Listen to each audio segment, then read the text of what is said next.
Interest rates, tapering, short-term rates, long-term rates, these are all very important items.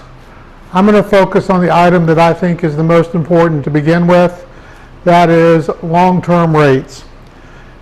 This chart here has the 30-year and 10-year treasury in the red and blue lines. And then it has nominal GDP with the green line. This starts at about 12%, peaks out at around 15, going back into 1980. And then you can see a general long-term trend down as inflation eased over the 40-year period. And then we get down to here, and then we see this big spike up in nominal GDP as inflation has started coming back. However, the 10 and 30-year treasury has not surged yet.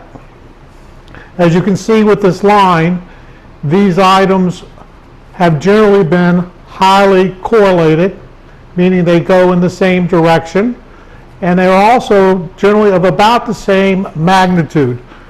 When inflation was around 12%, that's about where the 10 and 30-year treasury was. When it moved up, the 10 and 30-year treasury went up, and as it trended down, they moved down all together. We would expect that over time, as nominal GDP moves back up, that we would see the 10 and 30-year treasury to move up as well.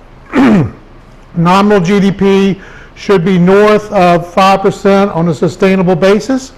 Currently it's running around 7%. We don't think that rates are going to shoot to 7, but we do think that over time the 10 and 30-year treasury are headed toward the 5% neighborhood. Historically, those interest rates have been what has set the price earnings ratios for stocks, and the higher the interest rate, the lower the price earnings ratio. So from a stock investor standpoint, this is a very key item. The next item to discuss is the Federal Reserve's balance sheet and tapering. So tapering is a phenomena that is going to be caused by quantitative easing. So let's just give you a little backdrop. So for the longest period of time, the Federal's balance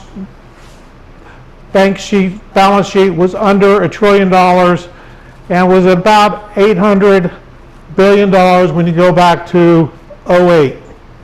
We had the financial crisis, and the Fed came in and started bailing out the financial institutions to keep them from going bankrupt.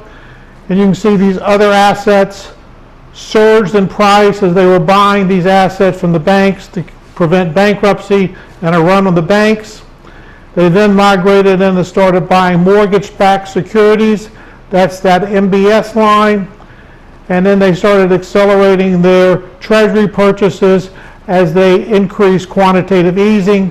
So quantitative easing was announced and continued through 2015.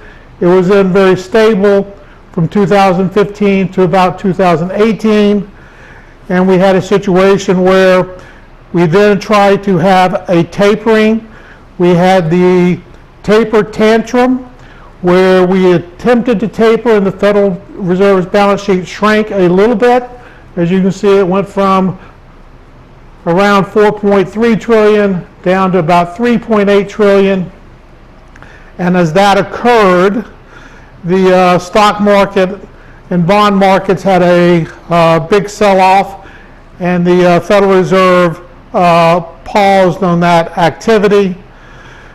We then started seeing a modest increase until we got to the COVID crisis, and then we had another aggressive round of quantitative easing where basically the Federal Reserve's balance sheet more than doubled as it went from a little over 4 trillion to a little, almost $8.5 trillion, and is forecasted to keep going up a little bit more from here.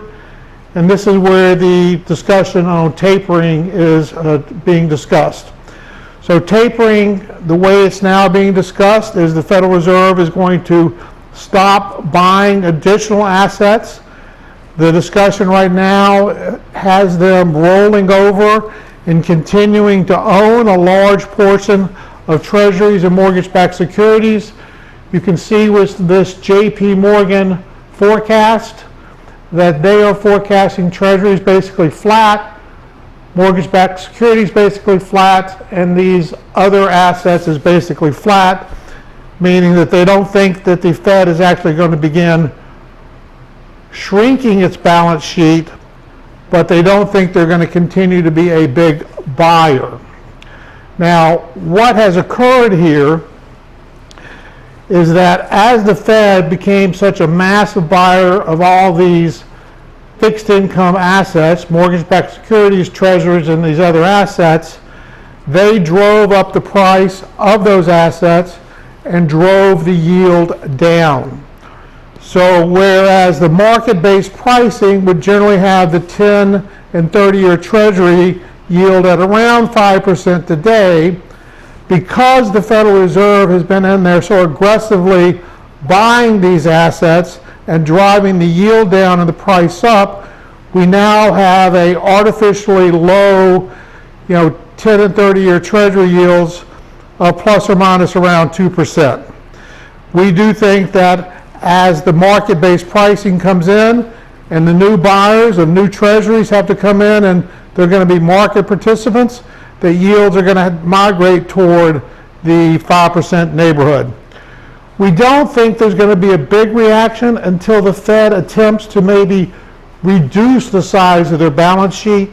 So we don't think we're going to go from this 2% neighborhood to the 5% neighborhood in the blink of an eye, but we would expect it to start trending that way, and at some point you would expect the Fed possibly to stop its purchases on the long end.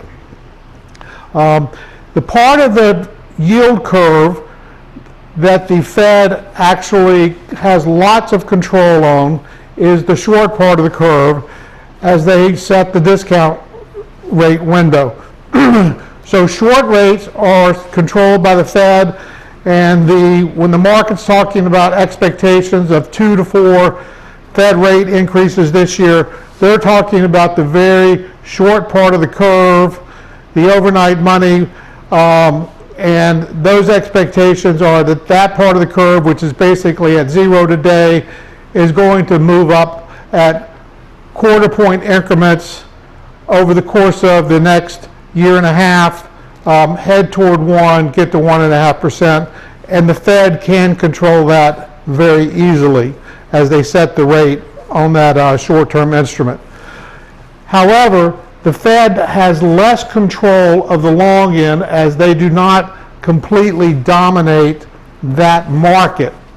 So when you put this in perspective, the Treasury market, where the Fed is now the largest single player, with about $5.5 trillion in treasuries, that makes up about a quarter of all treasuries outstanding. The Chinese own about $1 trillion in treasuries. The Japanese are a little under the $1 trillion mark. And you then have various, pension plans, institutions, other sovereign countries across the globe that own treasuries for part of their reserve currency status. And we do have a situation where, those other players are going to help set the price and interest rate for treasuries. So as market-based pricing happens, we do think that the market for long part of the curve, the 10 and 30-year part, interest rates are going up. The Fed will probably continue to keep the short part of the curve relatively low, something in the 1 to 2% neighborhood, but they are going to lose control of the out part of the curve. The out part of the curve, as I mentioned earlier, does set the price-earnings ratio, which should mean that we could have a significant correction in stocks. That is possibly, happening today. So those are the three items. We have the nominal GDP basically being a nice proxy for the long part of the curve.